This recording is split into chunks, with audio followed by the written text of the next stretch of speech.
My parents are suing me for 50% of my restaurant. The restaurant I have not even opened yet. They filed an injunction that froze my business accounts, strangling my dream before it could even take its first breath. I cannot pay my contractors. I cannot pay my suppliers. They claim the family investment fund they forced me to pay into for 13 years was not exploitation, but a formal equity investment into my future. Their motive is simple, my brother Leo, the genius. I needs more seed money for his next failed startup. But my parents, in their arrogant stupidity, forgot one thing. For 13 years, I kept a secret, encrypted ledger of every single cent they took. And I just showed it to Leo. My name is Clara, and I am 29 years old. I stood in the middle of the empty commercial space on the north side of Chicago, the place that was supposed to be my new beginning. The air smelled sharp and clean, a mix of concrete dust, fresh primer from the newly installed drywall, and the faint, oily scent of new steel from the kitchen equipment still wrapped in heavy plastic slime. This was mine. I had chosen the location. I had negotiated the lease. I had picked the color of the primer. It was a long, narrow room with beautiful, rough, exposed brick walls and high, industrial ceilings, exactly as I had envisioned. Sunlight streamed through the floor-to-ceiling front windows, illuminating the planned chaos of construction. I could see it all perfectly in my mind, the chef's counter here, the small, intimate tables there, the bustling open kitchen in the back. This shell, this empty space, was the physical manifestation of my entire life's work. It was the place I had poured every dollar I ever saved, every 18-hour shift, every ounce of my being into. This restaurant was not just a business venture. It was my declaration of independence. It was tangible proof that I had survived them, that I had overcome the narrative they had written for me. It should have been the proudest, most triumphant moment of my life. Instead, I found myself clutching a thick manila envelope from the Cook County Circuit Court. The legal papers felt cold, almost sharp, in my hands. The heavy, official cardstock seemed to suck the warmth from my fingers. I read the names on the filing, and the world tilted Mark and Sarah Collins v. Clara Collins. My own parents. They were suing me. They were demanding 50% ownership of my restaurant. And, as I read the motion attached, I saw the true venom in their attack. They had filed, and a judge had temporarily granted an injunction to freeze my business accounts, claiming I was misappropriating investor capital. Their capital, my kitchen, my dream, was now a crime scene, and I was the primary suspect. I grew up in a small, obsessively tidy house in a suburb just outside the city. My father, Mark, was a senior logistics manager who ran his home like he ran his warehouse with rigid, unquestionable authority. My mother, Sarah, worked part-time as a receptionist at a local clinic, a job that seemed to exist only to give her a break from her real, full-time occupation, managing my father's moods and nurturing my brother's ego. And then there was Leo, 8 years younger than me.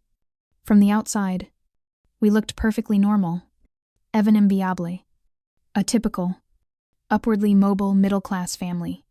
But inside those walls, there was a clear, unspoken doctrine that governed every molecule of our lives. Leo was the future. I was just the help. It was not something they ever said aloud. Not in those exact words. It was in the small, constant, everyday actions that defined our reality. When Leo, a bright but terminally lazy kid, built a volcano for the 4th grade science fair that was just a cone of store-bought clay with baking soda and vinegar, my parents filmed the eruption and called him a future scientist. They praised his vision. I, at the same age, had started a small side business, baking and selling cookies to my neighbors, and had saved up $300. My father found my cash box and told me to stop this silly hobby and focus on my real chores. The money, he said, should go toward the grocery bill. I was 10. Leo was the innovator, the world changer. He was given expensive coding boot camps. He never finished. Top of the line, computers he used for video games. and endless, breathless praise for ideas that never went anywhere. He was going to invent the next Uber. He was going to design an AI. He was special. I was the practical one, the responsible one. My role was to be quiet, to be steady, to get good grades, and, as I would soon learn, to be the family's secret, unwilling bank. My achievements were not celebrated. They were expected. They were my duty. My A- was a failure of effort. Leo's C+ was a sign of a teacher who just didn't get him. The moment the law allowed, the day I turned 16, I got my first real job. I did not ask for permission. I simply informed them. I applied to be a prep cook at a small, upscale Italian restaurant downtown. It was brutal, thankless, glorious work. I would go straight from school, changing in a cramped, mildewed staff bathroom, and spend the next 5 hours in a hot, deafeningly loud kitchen. I chopped endless mountains of onions, my eyes streaming. I deveined shrimp until my fingers were raw and numb. I scrubbed industrial-sized pots caked with burnt-on polenta, my arms aching until they trembled. I came home every night, well after 10, smelling of garlic, fish, and old grease. I was exhausted, but I was, for the first time in my life, truly happy. The kitchen was a meritocracy. You were not judged on your potential. You were judged on the speed of your knife and the heat of your station. It was honest. It was real. Then, my first paycheck came. It was $314. Whoosha. I remember staring at the paper check, the printed numbers feeling heavy in my palm. This money was mine. I had earned it with my own hands. I had traded my time and my pain for this paper. That night, my father called a family meeting at the kitchen table. It was just him and me. This was never a discussion. It was a decree. My mother stood by the counter, meticulously wiping down a surface that was already spotless, wearing that passive, supportive smile that meant she agreed with whatever my father was about to say. Leo was, as always, in his room with the door closed, innovating. Clara, my father said. He did not look up from the stack of mail he was sorting. He slid a calculator across the table. The plastic keys rattled on the wood. Now that you are earning a real wage, it is time you contribute. Your mother and I have been discussing it. We have decided to start the Collins Family Investment Fund. I stared at him, confused. My stomach tightened. Contribute? You mean, like, for rent? He finally looked up and laughed. It was a short, dry, condescending sound, as if I were a particularly dull child. No. This is much bigger than that. This is an investment in the family's future. An investment in potential. In this family, we all contribute to the person with the most potential. And that, as we all know, is Leo. My mother chimed in from the sink, her back still to me. His ideas could be worth millions someday. Sweetie, think about it. This is your way of being a part of that success. It's an honor for you. So, my father continued, his voice shifting to his all-business tone, the one he used when he was about to lay down the law. We have decided that 40% of your paycheck, before taxes, will go directly into the fund. It is the practical, responsible thing to do. It will teach you discipline. 40%. I felt the blood drain from my face. My throat felt tight, as if I were trying to swallow sand. But that is almost half. I was saving for culinary school. I need to buy a car to stop taking the bus. Be realistic. Clara, my father said, and his voice was hard now. The friendly facade was gone, replaced by the logistics manager. Culinary school is a trade. It is a job for people who work with their hands. Leo is working on things that could change the world. This is your obligation. This is how you support the family that has given you everything. We are not asking. This is the new household rule. I looked at my father's arrogant, expectant face. I looked at my mother's rigid back. I felt a surge of anger so cold and so sharp, it almost took my breath away. It was not a hot, teenage rage. It was a cold, adult clarity. I knew, in that exact instant, that I was completely, utterly alone. They were not parents. They were owners. And I was an asset. I also knew I could not fight them. Not yet. I had no power. No resources. I was 16. I unclenched my fists under the table, my nails digging into my palms. "Okay," I said, my voice quiet, barely a whisper, but steady. I would not give them the satisfaction of tears. "Okay, Dad, 40%. For the fund." My father smiled, satisfied, and went back to his mail. "Good girl. That is my practical. Responsibly, Clara. Now, go do your homework. Leo needs help with his math." That night, long after everyone was asleep, I went to the old, wheezing family computer in the basement.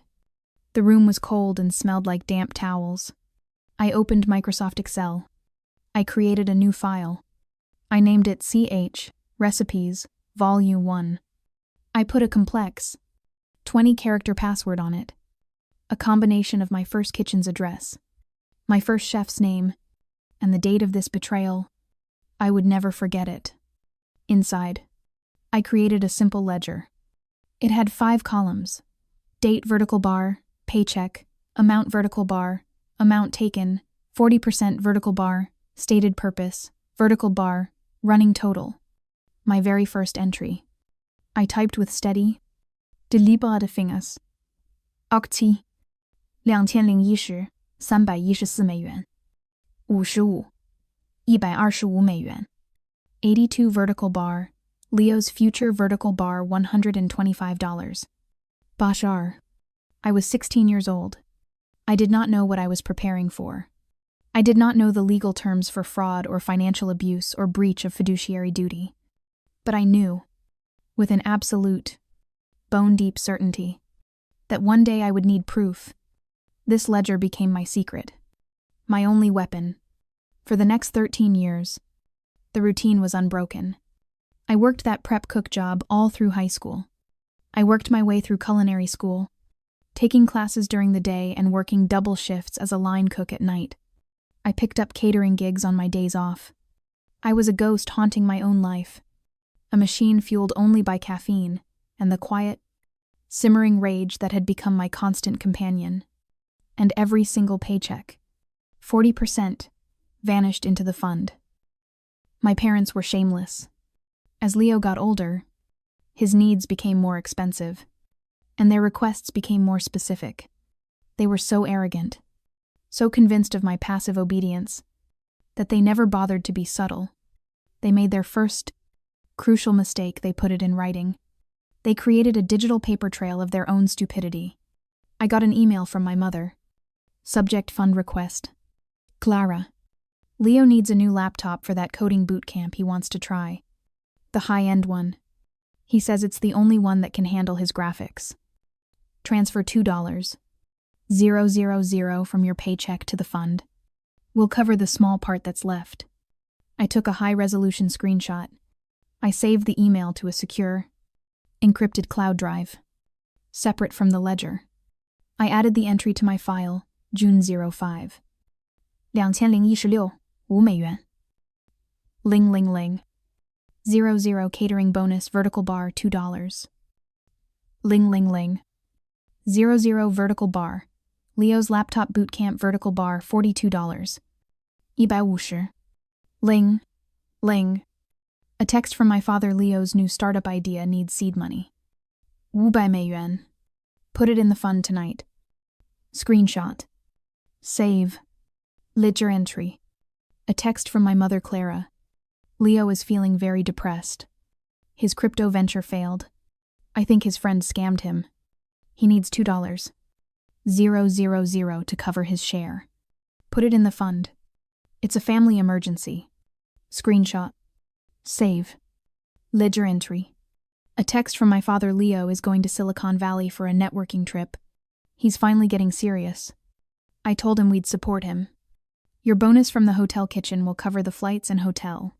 Transfer $3,000 to the fund by Friday. Screenshot. Save. Ledger entry. Yuan 000 for a new ergonomic chair for his genius's back. Yuan 500 to cover his rent when he dropped out of college because the professors were stifling his creativity. Yuan 500 to invest in a friend's app that vanished a week later. Each request, each text, each email, I saved them all. I was a digital archivist of my own exploitation. I meticulously linked every single one to a line item in my encrypted Excel file. The stated purpose column became a detailed, damning narrative of my brother's failed dreams, all paid for by my sweat, my burns, and my sacrifice. But my parents, in their towering, magnificent arrogance, made a second, more critical mistake. They were so focused on the 40% they were taking, they never bothered to ask what I was doing with the other 60%. They assumed I was spending it all. They assumed it was just barely covering my rent for my tiny studio apartment, my culinary school tuition, my bus pass, my food. They were right. It was covering all those things. But they underestimated me. They underestimated my discipline. They underestimated my rage. I lived like a monk. I bought my clothes at thrift stores. My furniture was from the side of the road. I ate staff meals at the restaurants where I worked. I did not date. I did not go out. I had no life outside the kitchen in my tiny apartment. And the day I turned 18, I went to a small credit union, a bank my family had never heard of, 2 towns over. I opened a high-yield savings account. Every single week, I learned to lie. I became a master of financial misdirection. If I made $1, ling ling ling, I told them I made $900. I would dutifully transfer $360 into their fund 40% of the $900 I told them about. And then, I would take the bus to that credit union and secretly deposit the real 60% $600. Plus the $100 I had hidden from them, into my private, secure account. For 13 years, I built 2 ledgers in parallel. The one they knew about the family investment fund, which I meticulously tracked as evidence, and the one they did not, my escape fund. By the time I was 29, the fund ledger showed I had contributed a staggering $112. 450 Ling. My secret escape account held $80. Ling ling ling. It was just enough. It was enough to sign the lease on this beautiful, dusty, empty room. It was enough to buy the ovens, the steel prep tables, the walk-in cooler. It was enough to finally start my life. Until the legal papers arrived, threatening to take it all away. My hands were shaking as I stood in my half-built restaurant, the court papers rattling. The injunction was a masterpiece of cruelty. It was timed perfectly. My construction crew was scheduled to start the major kitchen plumbing installation on Monday. The custom-built ventilation hood, which cost me $22, ling ling ling, was set to be delivered on Wednesday. All of it required payment upon delivery or completion. By freezing my accounts on a Friday afternoon, my parents had ensured I would default on my contracts by Tuesday at the latest. They weren't just trying to take my restaurant, they were trying to bury me in breach of contract lawsuits and debt before I could even fight them. I sank down onto an overturned drywall bucket, my head in my hands. The smell of primer suddenly seemed suffocating. I thought back to the moment this nightmare truly began. 3 weeks ago. It was the day I signed the lease. Before any of this, back when I was still naive enough to crave their approval. I had called them from my tiny studio apartment, my voice buzzing with a joy so pure and unfamiliar, it felt like it belonged to someone else. "Mom, Dad, hi," I had said, practically bouncing. I have incredible news. I'm doing it. I'm really doing it. Doing what? Clara. My mother's voice was flat, distracted. I could hear the television in the background. One of Leo's video games. The restaurant. My restaurant. I signed the lease today. It's on the north side. It's perfect. It's really happening. There was a heavy silence on the line. Not a joyful, stunned silence. It was a cold, dead, empty silence. Clara. My father's voice suddenly cut in. He must have picked up the other extension. A restaurant. Are you insane? The joy in my chest evaporated, replaced by the familiar, cold dread. What no? Dad, I've saved. I've planned for this for years. I have an 80-page business plan. The numbers work. The numbers. He scoffed. The sound was so full of derision it made me flinch. You know, 90% of restaurants fail in the first year. 90%. You're taking your entire life savings, which, I might add, you only have because we taught you how to save with the fund and you're throwing it into a hole.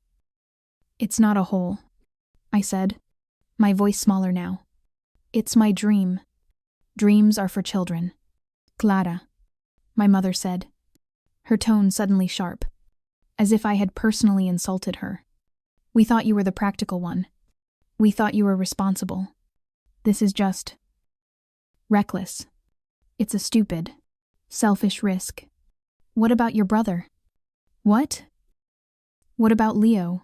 I asked, confused. His new app is really gaining traction, my father said, launching into a familiar, scripted speech. He's in the final stages of development for Foodie Bite. It's going to revolutionize local food delivery. He just needs another round of seed funding to get it to market. That is a smart investment. Clara. Not. A building with some ovens in it. I have to go, I had said, my throat closing. My landlord is here. I hung up before they could hear the tremor in my voice. I didn't cry. I had learned long ago that crying was a waste of energy. Instead, I just felt that cold, hard knot of resolve tighten in my stomach. They didn't call me. I didn't call them. The construction on the restaurant began. For 3 weeks. I was in heaven. I was on site from 5 a.m. to 10 p.m., coordinating with plumbers, electricians, and designers. I was painting walls, grouting tile, and scrubbing floors. It was the hardest I had ever worked, and I had never been happier. Then, they showed up. It was a Tuesday evening. I was in my apartment, asleep on my feet, covered in sawdust and paint. I had just microwaved a cup of noodles when there was a loud, aggressive knock on my door. Not a polite, neighborly knock. It was a knock of demand. I opened it, and there they were. My father, Mark, and my mother, Sarah. They looked completely out of place in the hallway of my rundown, 3-flat apartment building. My father was in his pressed work slacks, his polo shirt tucked in. My mother was wearing a floral blouse and carried her expensive leather handbag. We need to talk, my father said, brushing past me into my tiny 300 square foot studio. He looked around in disgust, his eyes landing on my unmade Murphy bed and my hot plate. This is how you live. It's pathetic. I'm saving money. Dad, I said, my body tensing, my hand still on the doorknob. I'm putting everything into the restaurant. What do you want? We're here to help you. Clara, my mother said, her voice dripping with false sympathy. She sat on the edge of my only chair, perching as if she were afraid to catch something. We've been talking, and, well, your father has some bad news. I looked at him. Leo's app, my father said, his jaw tight. The Foodie Bite venture. It failed. The developer he hired took the seed money and vanished. The entire project is dead. Oh, I said. I felt nothing. No surprise. No sympathy. Just a profound, weary numbness. I'm sorry to hear that. Sorry, my mother snapped, her mask of sympathy vanishing. Is that all you can say? Your brother is devastated. This was his big chance, and we are in a serious financial bind. My father cut in, his eyes scanning my apartment as if looking for hidden valuables. We co-signed the business loan for that developer. We are on the hook for $50,000. We are going to lose our house. A new kind of silence filled the room. This was it. This was the big one. The culmination of 13 years of investment. So, my father said, finally locking his eyes on mine, we have a solution. For all of us. He gestured around the room. This restaurant idea of yours? It's a foolish gamble. You have no business experience. You don't know how to run payroll, or manage inventory, or deal with marketing. You're a cook. You're a laborer. But we do, my mother said, leaning forward, her eyes gleaming with a strange, predatory light. Your father is a logistics manager. I have run an office for 20 years. We will be your partners. My blood ran cold. Partners. Exactly, my father said, smiling now. He thought he had me. We will take over the business side of things. The real work. You can, handle the cooking. We'll bring our experience. We'll manage the books. We'll make it a real, professional operation. And in exchange, we'll take a simple 50% stake in the company. He was offering to save me from myself. He was offering to take half of my life's work as a favor. No, I said. The smiles vanished. What did you just say? My father's voice was dangerously quiet. I said, no. This is my restaurant. I am the sole owner. I am not taking partners. My mother stood up so fast the chair scraped against the hardwood floor.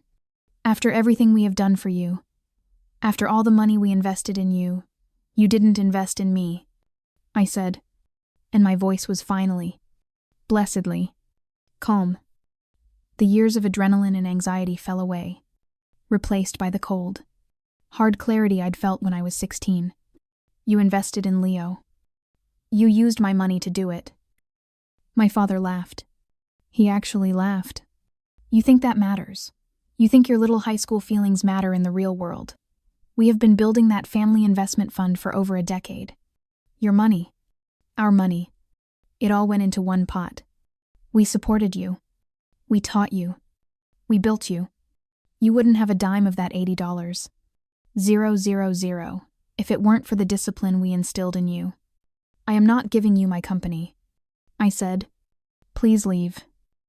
You selfish, ungrateful child, my mother shrieked, her voice high and thin. You would let your brother be homeless. You would let your parents lose their house. You have all this money. All this restaurant. And you won't even help. I am not setting my future on fire to keep Leo warm. I said, I am done. The fund is closed. You are not getting another cent from me. And you are never going to be my partners. My father's face went a dark, mottled red. He stepped toward me, his finger jabbing at my face. You think you have a choice. You think you can just say no. You are nothing. Clara, you are a cook. I'm a cook who owns a restaurant. I countered. Now get out of my apartment. My father looked at me. A long, cold, calculating look. The rage disappeared, and something far more terrifying replaced it, a look of cold, financial appraisal. He was no longer my father. He was just a logistics manager, calculating an angle. Fine, he said, his voice smooth as ice. Have it your way. But you've made a terrible mistake. Clara, a terribly miscalculation. He turned and walked out. My mother gave me one last look of pure, concentrated hatred, then followed him. That was 3 weeks ago. And now, sitting on a drywall bucket in my frozen, half-built dream, I was holding the miscalculation in my hands. The lawsuit. They weren't just threatening me. They were suing me. They had found a lawyer, a bottom feeder, who had crafted a disgustingly clever argument. They weren't claiming I owed them the money back. They were claiming the family investment fund was a verbal partnership agreement, that the $112, $450 they had taken from me was, in fact, capital they had been investing on my behalf, and that my $80, 0 inches savings was the profit from their wise stewardship. They claimed my restaurant was the fruit of that partnership. And now, as 50% partners, they were entitled to half. I stood up from the bucket. My hands were steady now. The fear was gone, replaced by that familiar, cold engine of rage that had fueled me for 13 years. They thought they were smart. They thought they had found a loophole. They thought my little high school feelings didn't matter. They had forgotten about my ledger. They had forgotten about the emails. They had forgotten about the texts. They had forgotten that while they were teaching me discipline, I was teaching myself evidence. They thought they had miscalculated. They had no idea. The first call came at 7:01 a.m. on Saturday. It was Mike, my general contractor. "Clara, I just got a notification from my bank. The check you wrote me for the drywall. It bounced." I was already dressed. I was sitting at my tiny kitchen table, the court papers spread out in front of me, a steaming mug of black coffee in my hand. "I know. Mike," I said, my voice perfectly level. "Don't panic. It's a legal issue. My business accounts have been temporarily frozen by a fraudulent claim. I am meeting with my lawyer this morning." "Frozen, Clara. What the hell is going on? I've got a crew." "I can't pay my guys." "I understand," I said. "I am going to handle this. I will call you the second I have an update. Please. Just give me until Monday. Don't stop the work. I can't work for free. Clara. I'm sorry. We're off the job until this is sorted." The line went dead. My phone immediately buzzed again. It was the restaurant supply company, the one delivering the $22. 000 ventilation hood. Then it was the plumber. Then the electrician. Each call was the same. Their deposit checks had bounced, or their payment system had rejected the frozen account. By 9 a.m., my restaurant was no longer a construction site. It was a dead project. My phone fell silent. The silence was louder than the ringing. They had done it. In less than 24 hours, they had torpedoed my entire life. I took a slow sip of my coffee. It was scalding hot, but I barely felt it. I felt nothing but a cold, crystalline focus. This was not a family dispute. This was a war, and I had been preparing for it for 13 years. I did not search for the cheapest lawyer. I did not search for a family friend. I spent 2 hours and $500 on legal database subscriptions, searching for the most ruthless, effective, and expensive civil litigation attorney in Chicago who specialized in partnership disputes and financial fraud. At 11:00 a.m., I sent an email to a woman named Barbara Miller. She was a senior partner at a top firm, known for eviscerating opponents in court. Her hourly rate was $950. The subject line of my email was, "Urgent fraudulent partnership claim and injunction, evidence attached." In the body, I kept it brief. "Dear Ms. Miller, my name is Clara Collins. My parents have filed a frivolous lawsuit, case number attached, claiming 50% equity in my new restaurant and have successfully frozen my assets, halting my construction. Their claim is based on a family investment fund they managed. I have attached a single file as my preliminary evidence. It is an encrypted Excel ledger, detailing 13 years of their financial demands, cross-referenced with their own emails and text messages, proving their fraudulent intent. I believe this evidence is overwhelming. I need the injunction lifted by Monday. I have an $80,000 retainer in a personal savings account, which is not attached to the business. Please call me at your earliest convenience. I attached the password-protected CH, recipes, volume, 1, XLSX file. My phone rang in less than 60 seconds. "This is Barbara Miller. How fast can you get to my office?" Her office was on the 50th floor of a glass tower downtown. It was all steel and white marble, a temple of money and power. Mrs. Miller was in her late 60s, dressed in a sharp black suit, with intelligent, assessing eyes that seemed to see right through me. She didn't offer coffee. She didn't engage in small talk. "I've reviewed the file you sent," she said, her voice dry as paper. She had a printed-out copy of my ledger on her massive desk. It's comprehensive. I believe it is, I said. Their legal argument is clever, she said, leaning back. They're claiming promissory estoppel and implied partnership.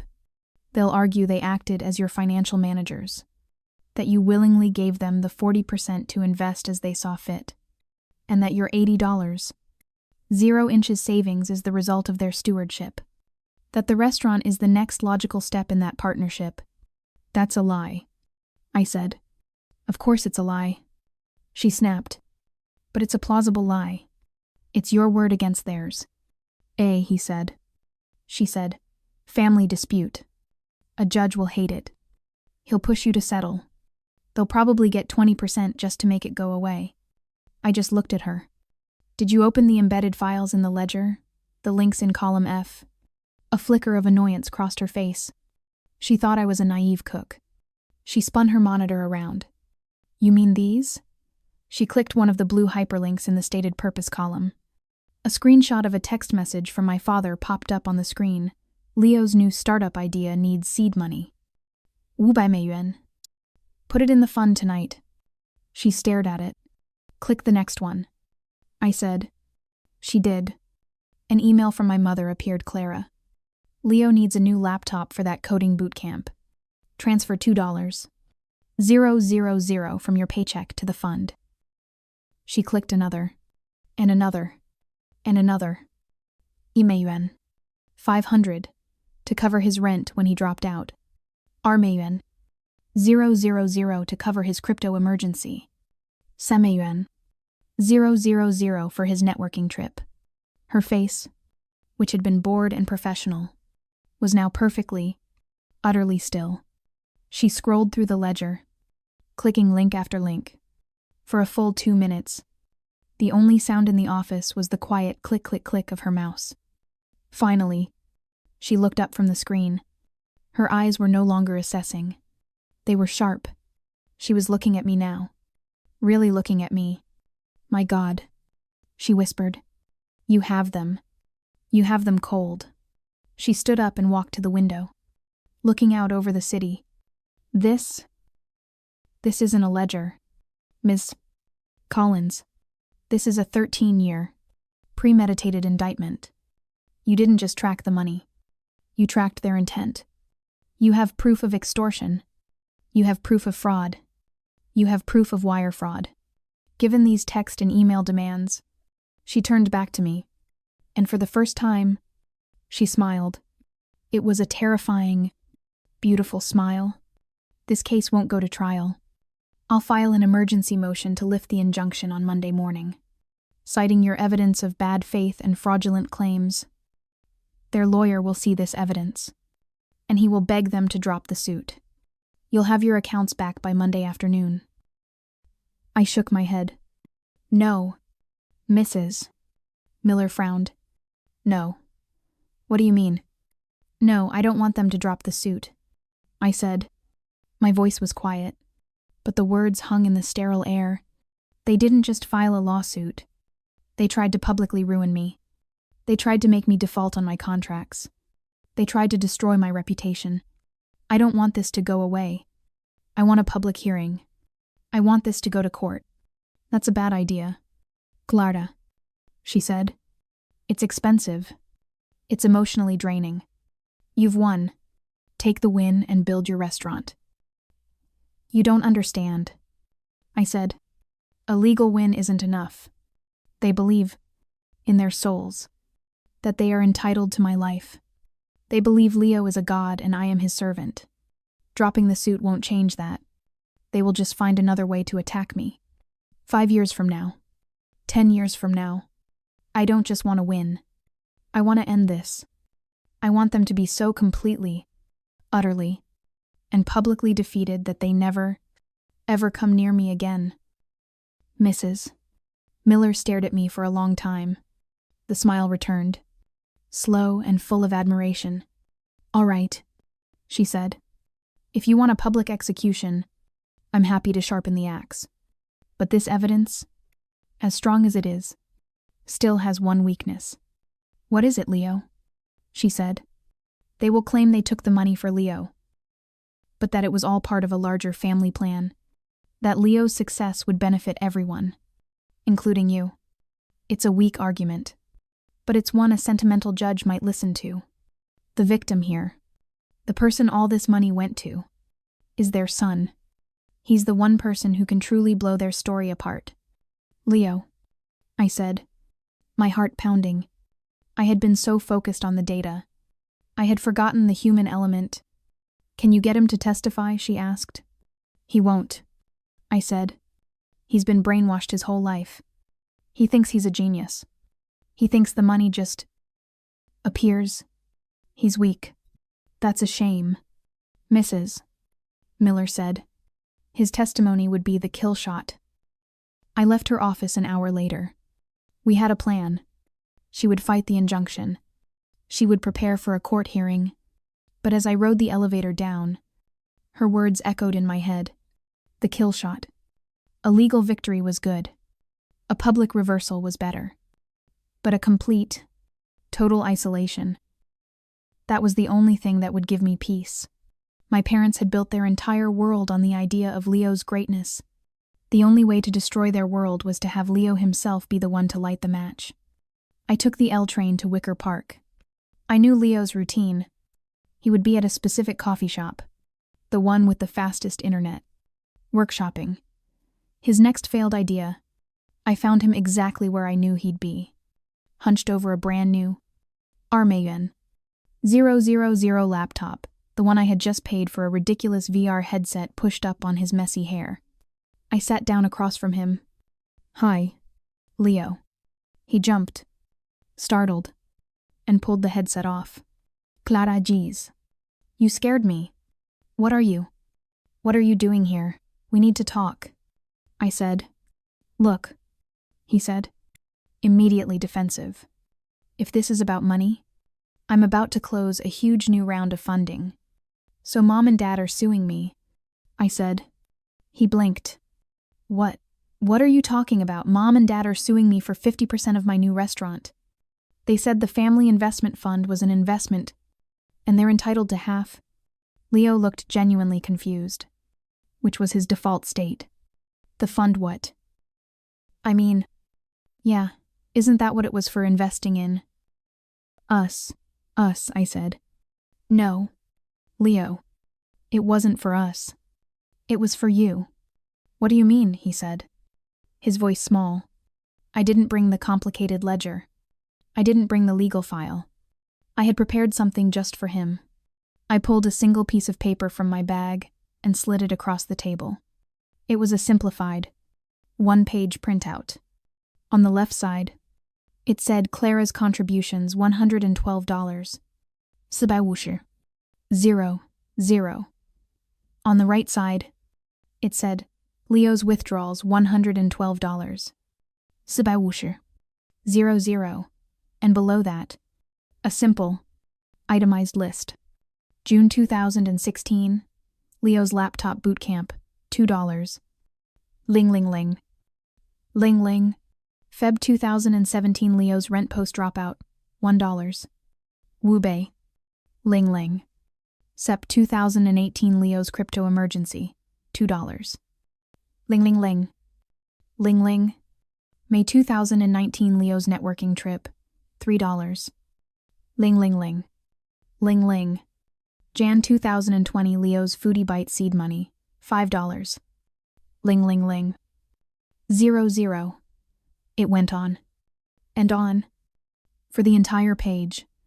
Leo stared at the paper. He read it once. Then he read it again. His face, usually so full of lazy confidence, was slowly turning a pale, ashen gray. What? What is this? He whispered. That's the ledger, I said. That's my paycheck. That's my 18-hour shifts. That's my life. From the age of 16. That you've been spending. No, he said, shaking his head. No. Mom and Dad. They said this was their money. They said they had savings.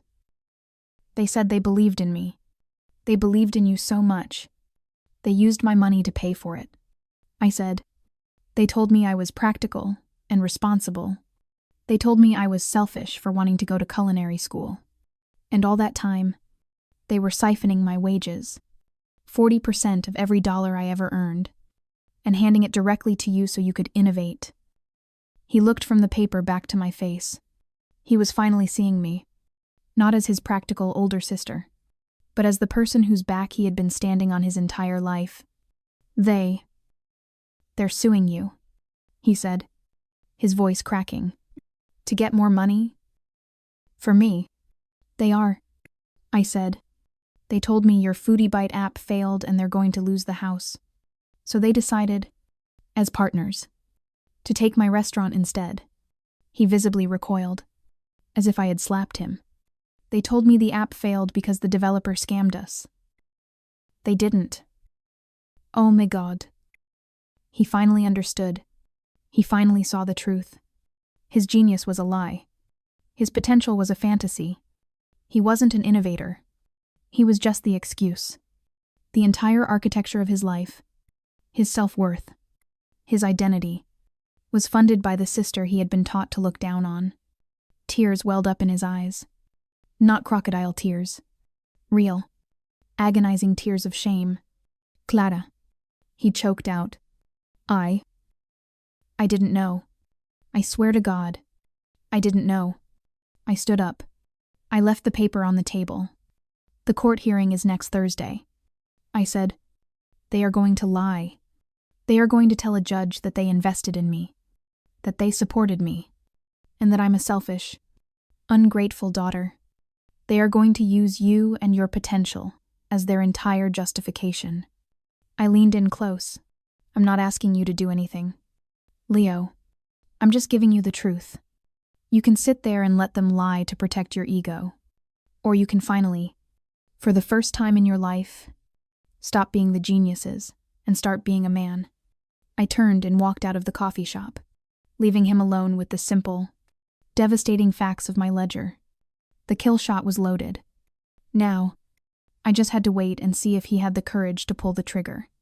The courtroom was small, sterile, and cold. It felt less like a hall of justice and more like a municipal office. I sat beside Mrs. Miller at the defendant's table. I wore a simple, dark navy suit. I felt calm. My hands were perfectly still. Across the aisle, at the plaintiff's table, sat my parents. My father, Mark, looked supremely confident, almost bored. He was whispering to their lawyer, a thin man with a cheap suit and shifty eyes. My mother, Sarah, was putting on a performance for the judge. She looked sad. Her shoulders slumped, as if she were the victim, a heartbroken mother being dragged into this by her cruel, ungrateful daughter. It was a pathetic, disgusting display of manipulation. The judge, a no-nonsense woman named Judge Maria Flores, looked over the file with a deep, weary sigh. All right, she said, her voice echoing in the quiet room. Case 774B. Collins v. Collins. An interfamily partnership dispute. Frankly, these are the worst. Mr. Hayes, she said to my parents' lawyer. You're the plaintiff. Talk. Mr. Hayes stood up, shuffling his papers. Thank you. Your Honor, this is a simple, if tragic, case. For 13 years, my clients, Mark and Sarah Collins, acted as the financial stewards for their daughter. The defendant, he gestured to me. They established a family investment fund where the defendant would contribute a portion of her income. My clients, with their decades of business and financial experience, would manage this fund, investing it, growing it, all for the defendant's future benefit. He presented the bank statements for the fund as his primary evidence. As you can see, Your Honor, the defendant willingly and consistently paid into this fund.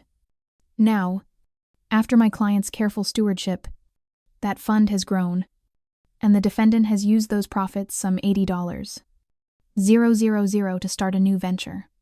A restaurant. My clients, as the de facto managing partners of this fund, are legally entitled to their 50% equity share in this new venture. The defendant is simply trying to cut them out of the deal they all agreed to. My father nodded gravely. As if this were all true, my mother dabbed at a dry eye with a tissue. Judge Flores looked at the bank statements. EC deposits. I don't see a partnership agreement. I don't see anything signed. It was a verbal agreement. Your Honor, Mr. Hayes said smoothly. A family understanding. The defendant never once objected. For 13 years. She knew her parents were acting in her best interest. The judge turned to my lawyer. Mrs. Miller. Mrs. Millastud. She was a picture of elegant, expensive power. Your Honor, she said, her voice cutting through the room, clear and sharp. We agree on one single point. There was a consistent, 13-year pattern, but it was not a partnership. It was a pattern of systemic financial exploitation. My father scoffed aloud. Objection, said Mr. Hayes. That's inflammatory. It's also factual. Mrs. Miller said. Mr. Hayes has presented the bank statements for this fund.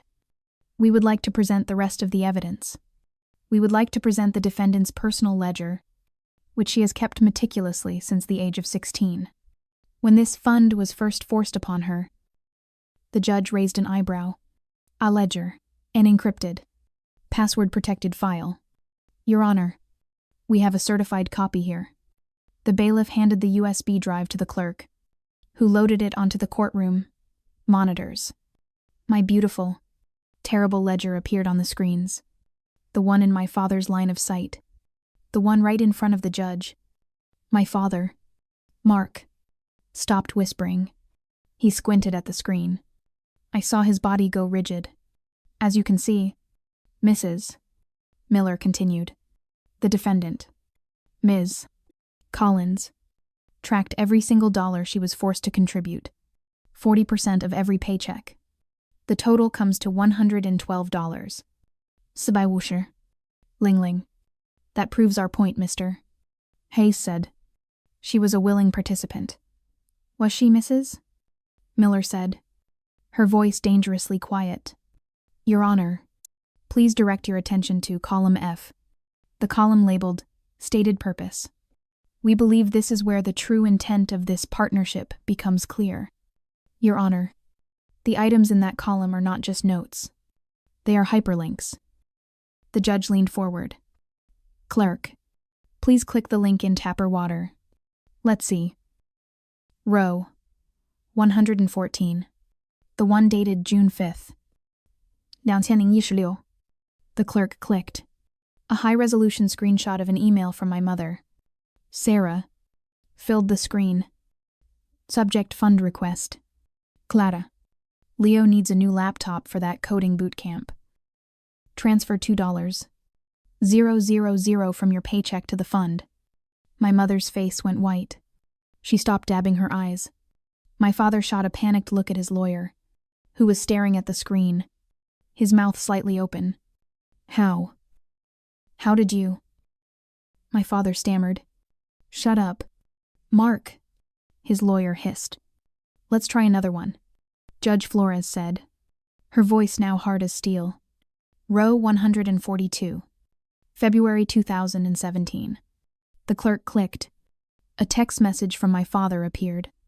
Leo's rent is past due. He dropped out. Yuan. 500 to the fund by tomorrow. Row 158. The judge commanded. A text from my mother Leo is very depressed. His crypto venture failed. He needs $2. 000 to cover his share. Put it in the fund. It's a family emergency. Row 180 amperes text from my father Leo is going to Silicon Valley. Your bonus from the hotel kitchen will cover the flights and hotel. Transfer $3. 000 to the fund by Friday. Click. After click. After click. For 5 solid minutes. The judge had the clerk display the evidence of my parents' 3-year-long campaign of extortion. The courtroom was silent, save for the clicks of the mouse and my mother's quiet, gasping breaths. It was a public unwrapping of their entire www. Pathetic, fraudulent lives. My father, who had looked so confident, was now a dull, mottled red. He was staring at me, his eyes wide with a mixture of hatred and, for the first time in his life, fear. Judge Flores turned her chair and stared directly at my parents. Her face was a mask of cold fury. "Mr. and Mrs. Collins," she said, her voice shaking with rage. "You have come into my courtroom. You have filed a lawsuit claiming you were partners in your daughter's business, when you were, in fact, using your daughter as an ATM to fund your son's failed life." "No, that's not." My father sputtered. It was a family pot. It was all for the family Leo's success. Leo's success would have benefited all of us. We were investing in Leo. That was the family plan. This was it. The moment I knew would come. The lie they would tell. What a touching sentiment. "Mrs. Miller said, standing up. "A family plan where one child is forced to labor for the other. Your Honor," the plaintiffs seemed to be basing their entire case on the idea that they were supporting their genius's son, Leo, for the good of the family. "Well, let's talk to him, shall we?" She turned to the back of the courtroom. "Your Honor, the defense calls Leo Collins to the stand." My father's head snapped toward the door. My mother let out a small, strangled cry. The courtroom door opened, and Leo walked in. He looked pale, exhausted. He looked like he hadn't slept in a week. He was wearing a rumpled suit. His hair was combed, and his face was set with a grim, terrified determination. My father rose from his chair. "Leo, what are you doing? Get out of here. You don't." "Sit down, Mr. Collins," Judge Flores roared, "or I will have you removed for contempt. Your son has been called as a witness. He will testify." My father sank back into his chair, his face slack with disbelief. Leo walked past his parents, refusing to look at them, and took the stand. "Mr. Collins, Mrs. Miller began gently. Let's be very clear. Did you know that your parents were suing your sister, Clara, for 50% of her new restaurant?" Leo gripped the railing. "No, not until she told me. I had no idea. And your parents?" "The plaintiffs," Mrs. Miller said. "They claim they were funding your various ventures as part of a family investment that would one day benefit everyone, including your sister. Is that your understanding?" Leo looked down at his hands. I thought the money was theirs. They told me it was their savings. They told me they believed in my ideas. They told me Clara was selfish, that she didn't support the family. They. He took a deep breath. He looked up, and his eyes met mine across the courtroom. I gave him nothing. This was his moment. He turned to the judge. "They lied," he said, his voice cracking but clear. "They lied to me my entire life. They told me I was a genius. And they told me she was just a cook. They told me she was selfish for saving her own money. But it was her money. It was all her money. I saw the ledger. The laptop I'm using. The rent I paid. The stupid boot camps. It was all from her. They weren't investing. They were stealing." "Liar!" my mother shrieked, jumping to her feet. "You ungrateful. After everything we gave you everything." Order. The judge slammed her gavel. "Mrs. Collins, you will be silent, or you will be jailed." My mother collapsed back into her chair, sobbing, but they were not tears of shame. They were tears of rage. The betrayal was complete. Her special son, her entire life's work, had just publicly defected. He had chosen me. Judge Flores looked at my parents. Her disgust, palpable. "I have heard enough," she said. "This is not a partnership dispute. This is one of the most disgusting cases of financial abuse and parental coercion I have ever seen.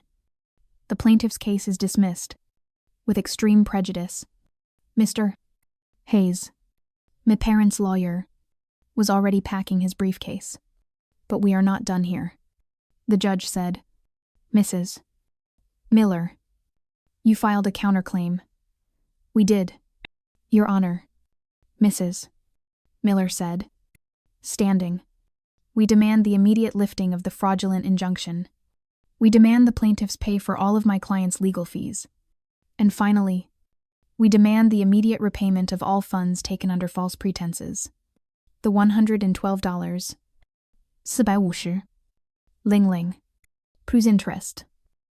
"You can't," my father yelled, his voice hoarse. We don't have it. It's gone. We spent it. On him." He pointed a shaking finger at Leo. "Then you will sell your house," Judge Flores said, her voice ice cold. "You will liquidate your assets. You will garnish your wages. I don't care how you get it. But you will pay your daughter back every single cent you stole from her." She slammed her gavel. "Judgment for the defendant on all counts. This hearing is adjourned." It was over. My parents sat there, stunned, broken. They were old. They were pathetic. My mother was sobbing hysterically. My father was just staring. A had lost. He had lost everything. His money, his house, his son, and his power. I stood up. I didn't look at them. I didn't look at Leo. I just walked out of the courtroom, into the bright, clear afternoon. 6 months later, I stood in my restaurant. It was opening night. It was packed. The air was hot and loud, filled with the clatter of plates, the shouting of orders, and the buzz of happy, eating people.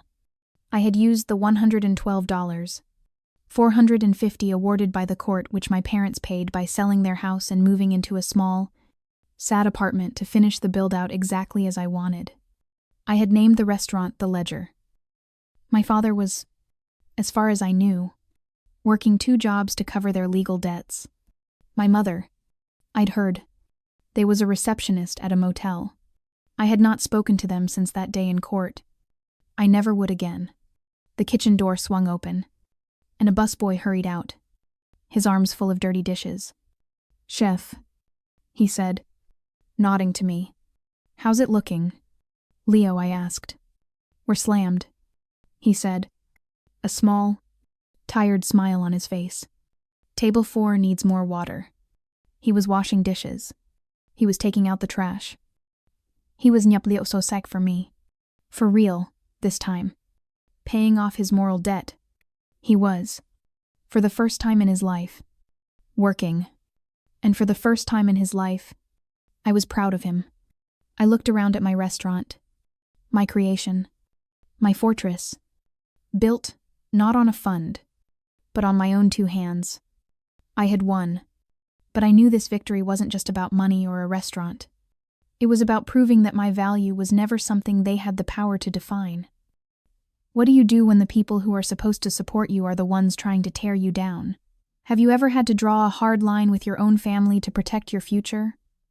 I would love to hear your story in the comments below. This journey was painful, but it taught me that true independence isn't just about financial security. It's about having the courage to write your own ledger. If this story resonated with you, please hit that like button, subscribe, and share it with anyone who might need a reminder that you are worth fighting for. Thank you for listening.